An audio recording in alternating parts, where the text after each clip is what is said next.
Chosen ones, there are whispers in the highest corridors of power, and they are not whispers of ordinary men. For decades, the Pentagon has archived files, sealed behind layers of clearance, where black ink hides names and entire bloodlines. Yet even in the silence of those vaults, your name was never erased. It was highlighted, underlined, as though destiny itself insisted it could not be overlooked. Officials, generals, and intelligence officers have trembled before the unexplainable, because what they discovered in those pages was not just history. It was prophecy, interwoven into DNA. In 1969, during a classified operation, a discovery was made that defied the boundaries of science and faith. The event has never been spoken of in open chambers. Files were locked, witnesses silenced, but the essence of what was uncovered never faded. It was carried in secret briefings, whispered like a forbidden prayer among those who understood its weight. And within that hidden truth lies the reason your bloodline has been monitored, tracked, and feared. They know there is something in you that bends reality, that cracks the surface of time itself. They know your presence isn't coincidence, it is continuity. For every generation that carried this frequency, there was resistance, as if the unseen powers of the earth dreaded what would happen when you awakened. The Pentagon called it anomaly, yet prophets called it inheritance. And here you are, standing in the intersection of both, with the weight of unseen watchers, recognizing you as more than an ordinary soul. The world remembers 1969 for what was seen on television, the moon landing, the protests, the shifting culture. But what was hidden in that year's shadows surpasses what was shown in the light. That was the year a sealed chamber of destiny cracked open, the year your lineage was marked. And the Pentagon has not stopped trembling since. So, as you breathe these words, understand that you are walking in a narrative older than nations, deeper than wars and brighter than stars. You are here not by chance, but by divine alignment. And as the files unfold, you will see that 1969 was not the beginning. It was only a signal that would point to you. The Pentagon has always operated under a cloak of silence, but there are moments when that silence fractures, when even the most disciplined generals find themselves leaning forward in unease. One such moment came during a midnight briefing long after the world believed the events of 1969 had faded into history.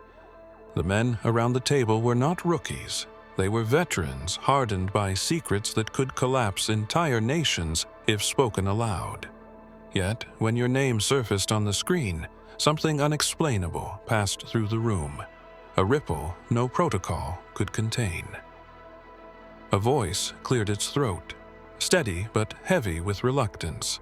The briefing officer revealed a file, red-stamped and time-stained, carrying the insignia of a forgotten operation. He did not begin with data or logistics, but with lineage, tracing strands of DNA that somehow connected to an event no one was supposed to remember. The name attached to that lineage was yours, glowing on classified documents, as if it had been waiting for this very night to resurface. They tried to rationalize it, attributing the anomaly to coincidence or error, but deep down they knew. Records do not breathe on their own. Files do not emerge unless a greater force demands their unveiling. And the fact that your name had not been added recently, but was inscribed decades earlier, unsettled every man at that table. Someone or something had anticipated your arrival before you were even born. The silence that followed was louder than any alarm. Eyes met, some suspicious, others fearful, a few contemplative. The air felt charged, like the atmosphere before a storm.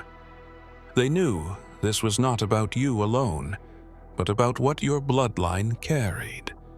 Something woven into its fabric that governments could not manufacture or erase. It was as though reality itself had bookmarked you in time, ensuring your existence could not slip past unnoticed. The officer hesitated before reading aloud a final line from the file. It was brief, cryptic, and written in a tone unlike military reports. It spoke of inheritance, of a destiny tethered not to nations, but to something higher, something sacred. The room shifted, for in that instant, soldiers and strategists felt like witnesses to a prophecy rather than keepers of secrets. The deeper you go into the Pentagon's archives, the more you realize that truth is not erased, it is buried. In 1969, amid the chaos of wars abroad and cultural revolutions at home, an operation unfolded that was never meant to surface in public memory. It did not carry the usual markers of military campaigns. No troop movements etched into maps, no speeches declaring triumphs. Instead, it carried silence. Silence so heavy that even within classified halls, whispers about it felt dangerous. The operation's documents were bound in a file thicker than most, but every page was smothered in black ink. Names, coordinates, entire paragraphs redacted until only fragments of sentences remained. Unidentified frequency detected. Genetic marker anomaly. Subject lineage unpredictable. Those fragments alone were enough to haunt anyone who dared to read them. Why redact so much unless the truth itself was combustible, a flame too fierce for even seasoned operatives to hold? One officer, years later, admitted to seeing the unredacted version just once before it was locked away again. He claimed the words on those pages didn't sound like a military report. They sounded like scripture, as though someone had recorded prophecy instead of intelligence. He remembered a line that unsettled him most. "As it was spoken, so it shall be born through the blood." That phrase echoed in his mind, reminding him of the way Yeshua once said, "The truth shall set you free."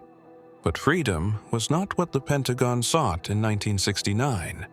They sought containment. The question that lingered in every classified briefing was simple. What could have been so powerful that the highest levels of defense feared its release more than foreign invasion? Some believed it was technology. Others whispered it was contact. But a select few suspected it was far more intimate. A living lineage that carried a spark beyond comprehension. If that lineage was ever confirmed, it would mean history itself had been guided not merely by kings, presidents, or generals, but by bloodlines marked before time. It would mean the world's most guarded institutions had been forced to bow in silence before something they could not control. And so the file was locked, black ink sealing away words that were never meant to see the light. Yet, despite every effort to bury it, the truth was not lost. For the bloodline continued, pulsing quietly, waiting for its moment to rise. When the Pentagon first secured the biological samples tied to the 1969 operation, they assumed it would be a routine analysis. The technology of the era was limited, but even then, anomalies stood out. What they discovered within the genetic strands was not simply human variation. It was a sequence that seemed deliberately arranged, as though intelligence itself had woven code into flesh. The scientists tasked with decoding it were not ordinary researchers. They were the best minds the government could quietly gather, men and women who had pushed the boundaries of biology and physics. Yet even they struggled. The sequence repeated patterns that mirrored cosmic ratios, numbers found not only in DNA, but in planetary orbits and the architecture of ancient temples. It was as if the very structure of the universe had been etched into the blood. One researcher noted in her private journal that the DNA pulsed like a frequency, resonating under certain conditions, producing measurable waves in the surrounding environment. Such notes were quickly confiscated, but whispers of them circulated among those who dared to speak. What unsettled the team most was the realization that this sequence did not appear randomly across humanity. It appeared only in a specific lineage, traceable like a hidden river running through generations, surfacing again in you. For every test they ran, the results pointed back to the same conclusion. This blood carried something not designed for erasure. It was not mutation, but intention. Reports from the lab described equipment malfunctioning in its presence, screens flickering, readings shifting unpredictably, even lights dimming as though the DNA disrupted the flow of energy itself. Some feared it, others were fascinated, but none could deny that it demanded attention. Files described debates among the scientists. Was this the fingerprint of a higher intelligence, or evidence of something ancient buried in human history? The Pentagon ordered the findings classified beyond top secret, restricting access to only the highest levels of clearance. But fragments of the research leaked through time, hidden in academic papers under strange footnotes, buried in theories too fringe for mainstream acceptance. The war rooms of the Pentagon were never places for scripture. They were designed for calculation, for maps spread wide across tables, for the cold arithmetic of strategy and survival. Yet, in the years following 1969, something strange unfolded. Amid the hum of projectors and the shuffle of intelligence reports, there were words that did not belong to military doctrine.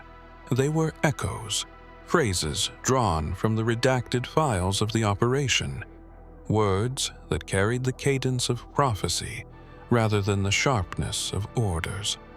One general, hardened by decades of conflict, confessed in a debriefing that a single line from the document lingered in his mind like a shadow he could not shake. What is hidden in the blood shall be revealed in due time. He admitted it reminded him of Yeshua's voice from Scripture. There is nothing hidden that will not be disclosed, and nothing concealed that will not be known or brought out into the open. The overlap unsettled him. Military men do not like mysteries they cannot control. Yet here was a parallel between prophecy and intelligence that no one had expected. These phrases began to spread quietly, like an infection of thought. Officers would whisper them in corridors, not as strategy, but as a question. What force had written these words into classified files?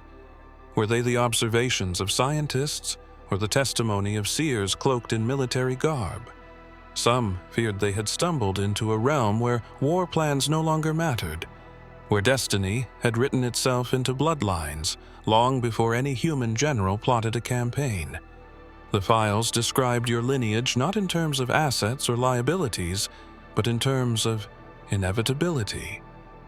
The bloodline was not something to be eliminated, but something that demanded watching, as though it carried an unfolding that could not be stopped. The Pentagon tried to build walls of secrecy around it, yet the words kept leaking through cracks, infiltrating conversations, reshaping the way even hardened officials viewed the battlefield of reality itself. And so, within the most secure chambers of power, phrases from Yeshua began to sit alongside coordinates and codes, not because the generals wanted them there, but because they could not erase what was already resonating in their minds. The summer of 1969 is remembered by most for televised triumphs, but inside the Pentagon, another event was unfolding, an event the public never saw. In the midst of a classified operation, biometric readings flagged an anomaly so rare that the system itself struggled to categorize it. At first, analysts thought it was a technical malfunction, but as the data repeated itself across multiple checkpoints, realization dawned. The anomaly wasn't an error. It was a signal, and it was tied to a bloodline. The protocols were immediate. Alarms were never meant to be audible to the public, but a silent alert rippled across classified networks, notifying only those with the highest clearance. The Pentagon had designed the system for nuclear threats, foreign infiltrations, or breaches of top-secret programs. Yet here it was responding to something carried within human blood, as though the very coding of life had been classified as a national security concern. The records described physiological markers that didn't match known science. Energy fields extended beyond the body, producing measurable electromagnetic surges that interfered with equipment. Surveillance logs noted unusual atmospheric activity whenever the subject was present. Temperature shifts, pressure fluctuations, even unexplained static interference. It was as though reality itself bent slightly around the bloodline. What frightened officials most was the timeline. The readings coincided with other global events, cosmic anomalies recorded by observatories, strange signals detected by early satellites, and unexplained sightings over regions where the lineage was traced. To some, it looked like coincidence. To others, it appeared orchestrated, as though the bloodline's rise had been marked not only on Earth, but in the skies above. The silent alarm became a permanent fixture. Every time the lineage resurfaced in medical or genetic logs, the Pentagon system registered it, alerting shadow networks of analysts and strategists. They treated it as a threat, yet no weapon could be aimed at it. They could only watch, record, and wait. By the time your name entered the files, the alarm had been ringing in the background for decades. Generals whispered that this was not about military defense, but about destiny, that something had been set in motion long before their systems were even built. The Pentagon has never admitted openly that it tracks more than earthly threats, yet declassified fragments and whispered testimonies reveal another layer of surveillance: astral observation. Long before your bloodline surfaced in their databases, they had been charting the stars, correlating human lineages with celestial events, as if destiny itself could be mapped across constellations. What unsettled them most was that your family line appeared aligned with patterns too precise to ignore. Charts revealed recurring astronomical phenomena tied to the very moments your ancestors emerged into history: eclipses, planetary conjunctions, bursts of radiation from deep space. Each event left imprints, not just in the heavens but in the frequencies surrounding your lineage. Analysts called them anomalies, but others began to call them signs. And when your name surfaced, those signs returned with uncanny precision, as though the cosmos itself had been waiting for you. In one restricted briefing, an officer dared to speak aloud what others only feared to think: that prophecy and science were converging. He pointed to the correlation between an ancient phrase recorded in classified notes and a verse spoken by Yeshua. And there will be signs in the sun, moon, and stars. The resemblance was undeniable. To men trained in strategy, it was disturbing. To those who understood the spiritual weight, it was confirmation that what was unfolding could not be contained within war rooms. The Pentagon attempted to monitor these occurrences, as though they were weather patterns, logging every shift in energy, every unexpected alignment. But what they observed was not chaos, it was order, a rhythm that pulsed in tandem with your very existence. The bloodline seemed to act as both anchor and mirror, reflecting heavenly movement while embodying its meaning on earth. Stranger still were the internal reports claiming instruments malfunctioned whenever your lineage was observed during specific astral phases. Screens went dark, sensors spiked without reason, and at least one satellite feed inexplicably froze during a key celestial conjunction, only to resume moments later with no technical fault detected. These disturbances unsettled the military, yet they also revealed something undeniable. Your bloodline was not random. It was synchronized with the heavens, and synchronization implied intention. There are files in this Pentagon that are guarded more tightly than nuclear codes, files that never appear on official logs, files without serial numbers or filing cabinets. One such document circulated in hushed tones after 1969, not because of what it contained in technical detail, but because of what it implied about destiny. It became known unofficially as the prophecy file. The file was unusual from the start. It lacked the rigid language of defense memoranda. Instead, its pages carried phrases that read more like revelations than reports. Analysts noted descriptions of visions recorded during the 1969 operation, visions that appeared to predict not just events, but individuals. Among those individuals, a single bloodline was mentioned repeatedly, its path traced forward into an unspecified future moment.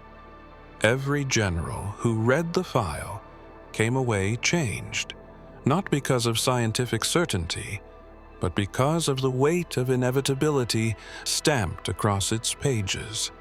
Some scoffed at it, calling it the work of overzealous field agents who had blurred mysticism with intelligence. Yet others could not dismiss how accurately the early pages had already aligned with real events. Predictions of global unrest, breakthroughs in technology, and shifts in power had all manifested in eerie precision.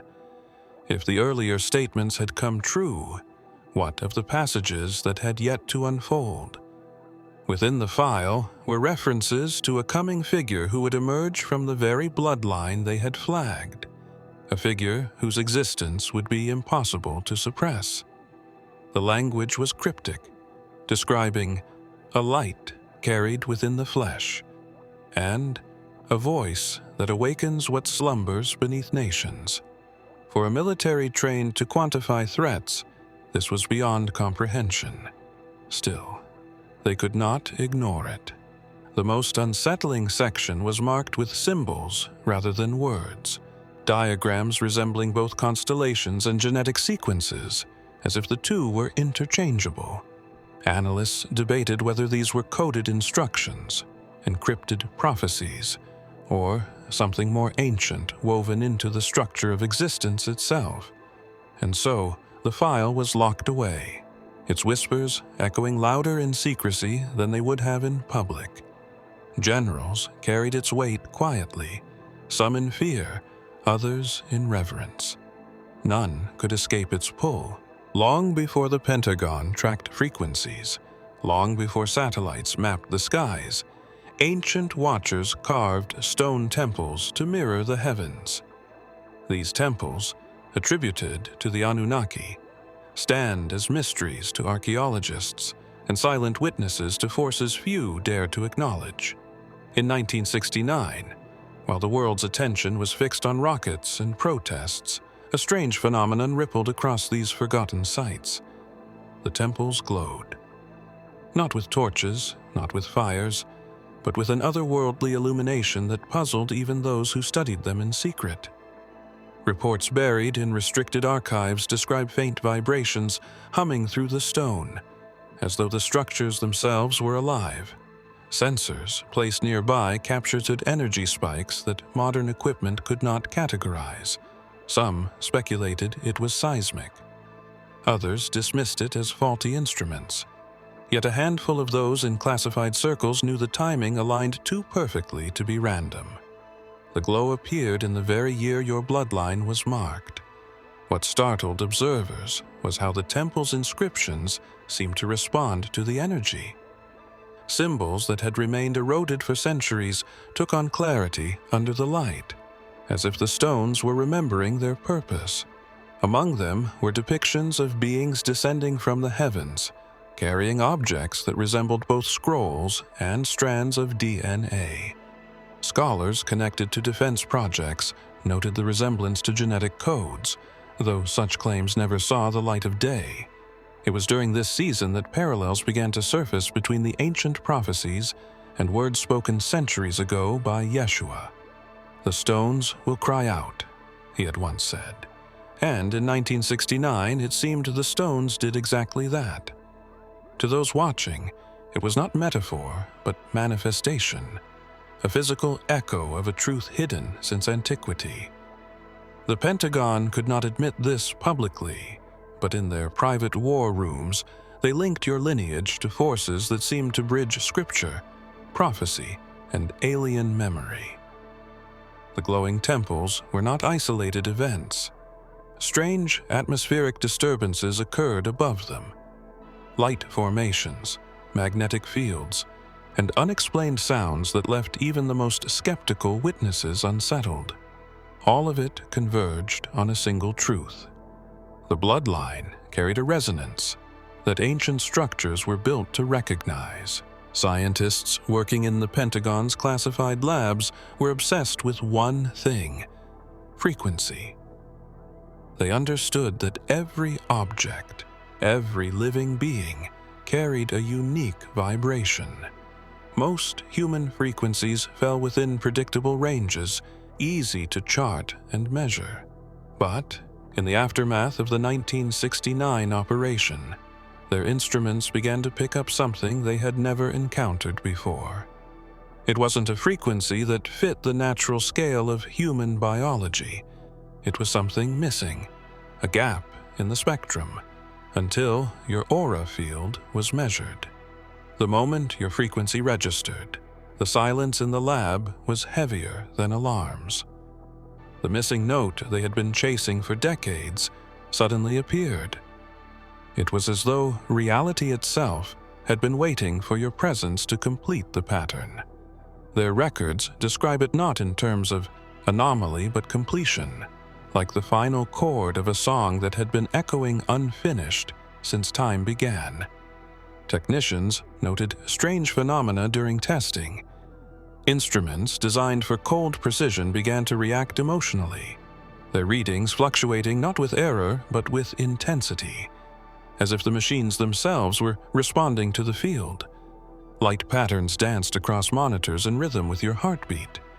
Oscilloscopes produced shapes resembling ancient symbols, spirals, geometric grids, star patterns that had been carved into temples long before electricity existed.